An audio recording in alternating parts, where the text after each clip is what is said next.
Okay, so it's about midnight right now, and we're hoping that we're done with our turkeys. We're gonna see what's going on. We're gonna grab them out of there, and then we're gonna open them up. I don't remember who put this in here, but man, they really jammed it in there. I don't know who put it in. Oh, it was me? Yeah. It smells good from here. It really does. It does. Somebody would be getting a heck of a deal on this truck if they got a half a turkey with it as well. I agree. It smells delicious. Get it out of there. There it is. Look at that. Look at that! Look at how good that looks.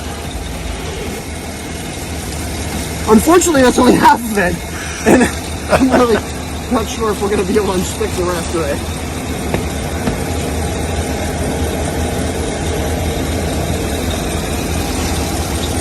You maybe want to turn the truck off? Wait, we can turn the truck off? We're done cooking. We can turn it off. I guess It's like you turn the oven off when you're done cooking. This is our oven. Yeah, let's do that. We're going to do that. Okay.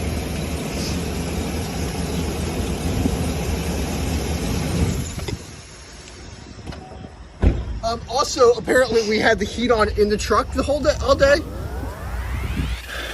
Well, I think this is much cooler than cooking in an oven. We probably spent, I don't know, at least $300 in gas. Oh, definitely. For that. But look at the turkey. I'm sorry, this is diesel? Okay, Where's like $500 in diesel. This is gas, yes. No, it's not good. Okay, good. Okay, so we're gonna try and get this out. Oh, it's less hot down here now. Nope, that's hot. Nope, that's real hot. Nope, that's hot. I mean, it does smell excellent. What would be really helpful is if somehow they had invented something that you could like put on your hands that would insulate your hands when you're picking up hot things. It's a shame they don't have that. I wish they had that. That would be really helpful.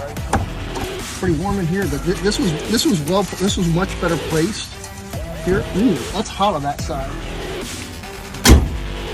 Let's go take this one in here, and then we'll go and check out the other one.